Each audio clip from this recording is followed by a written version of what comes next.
My opponent bets $100. Now the pot contains $400. I'm being asked to call $100 to win $400. My pot odds are 400 to 100, or simplifying that, 4 to 1. If I call $100, my $100 chip will represent 1/5 or 20% of the pot. So I need a 20% chance to win to justify calling. Step 4, making winning decisions. After counting my outs, using the rule of 4 and 2, and figuring out the pot odds, I can make correct winning decisions at the table. This is what it's all about. Suppose I have 5 outs after the flop. 5 times 4 equals 20%. I've got a 20% chance of making my hand.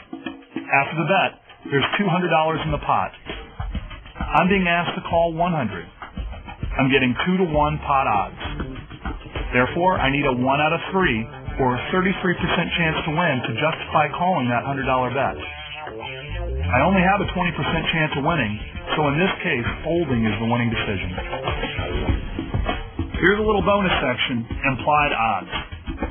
Suppose the pot has $300 in it, and my opponent bets $100.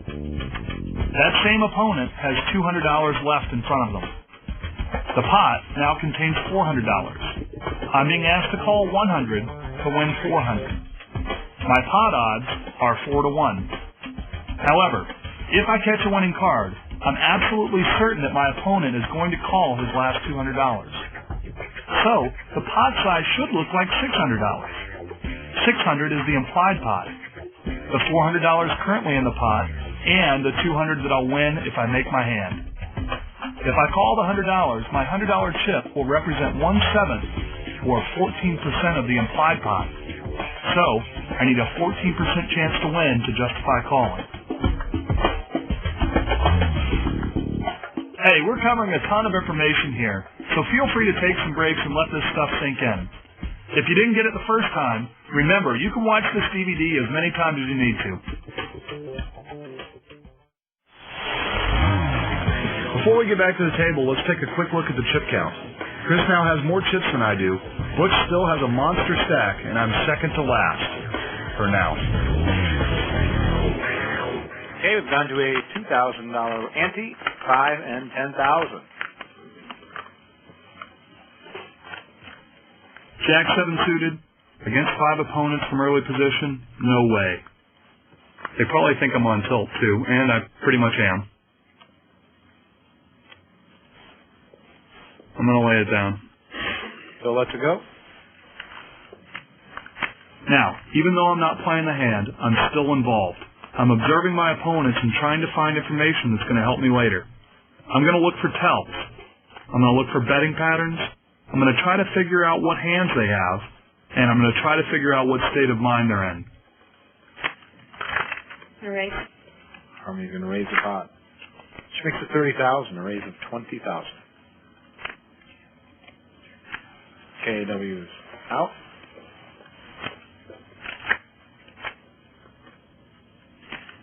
I'll dance with you, my dear. But let's make it 80,000. Like a lot of guys that Harmony plays against, Bruce thinks that he can push her around. 80,000 is the bet from Bruce. A raise of 50,000.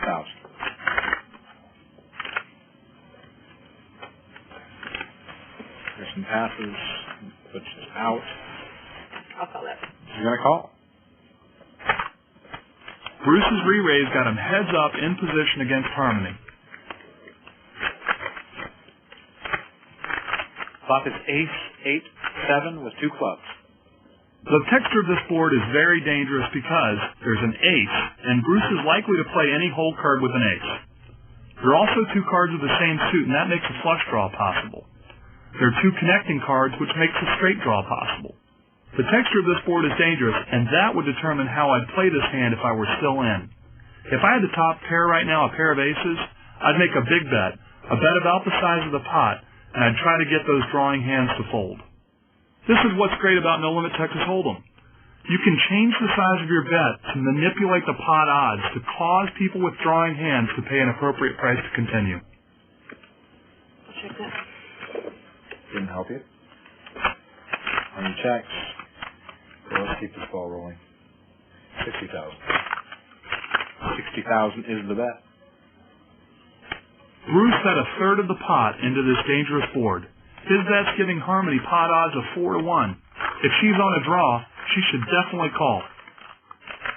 I think Bruce made a poor bet here. If he's got a strong hand, he's got to bet more to protect his hand. I think it's more likely that Bruce is bluffing and was afraid to risk too many chips if it didn't work out. And it's moved all in. All right, now, Harmony's all in. She's either very strong or she suspects that Bruce is on a bluff. Her bet gives Bruce less than 2 to 1 pot odds to call, so he'd be making a mistake to call with a straight or flush draw because he's not getting the proper odds to do so.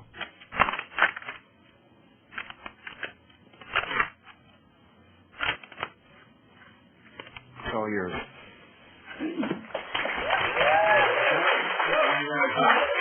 Great play by Harmony. The key to this hand is that the texture of the board should determine your bet. If you have a hand that can easily be outdrawn, bet strongly enough to offer insufficient odds for your opponent to continue. When I have a good hand and the texture of the board is dangerous, I usually bet about the size of the pot because I want my opponent to fold. When I have a good hand and the texture of the flop is not dangerous, I usually bet somewhere about a third to half the size of the pot because I want my opponent to call. The texture of the board determines my bet.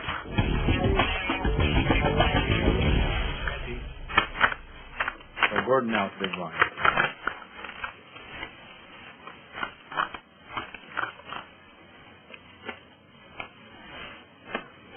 Harmony passes.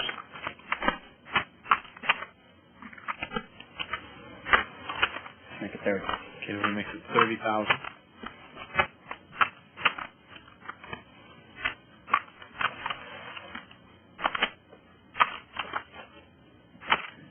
Cool.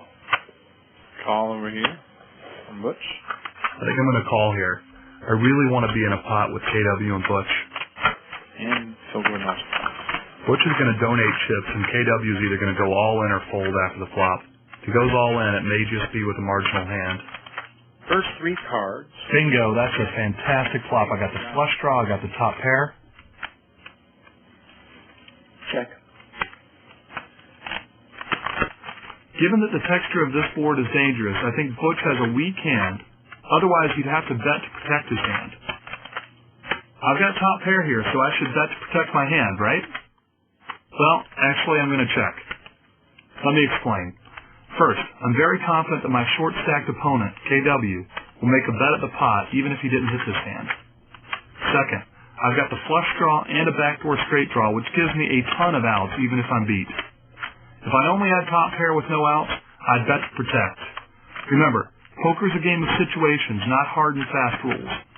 In this situation, I think the right play is to check. I'm really hoping that KW is going to bet. Check. Phil checks. Come on, baby. I'm all in. Yes! KW moves all in. Perfect. Call. How much? And called immediately by Butch. Wow! And a quick call from Butch. The hell can he have? All right, it's my turn. I got to think. Every time it's my turn to act, I ask myself the following questions. Are my opponents playing conservatively or aggressively? What are some of the hands my opponents are likely to hold? What do my opponents think I have? Am I in good position or in bad position? After answering those questions, then I ask the most important questions. Should I bet or should I raise? If I think I have the best hand, I usually bet or raise. If I think I can force weak opponents out of the pot, I usually bet or raise. Should I check or fold? If I think I have the worst hand, I usually check or fold. If I think my opponents are strong, I usually check or fold. If I think my opponent will bet, and I believe I have the best hand, I will usually check, let them bet, and then I raise. If I'm not sure if I should raise, and I'm not sure if I should fold, calling or checking is usually correct.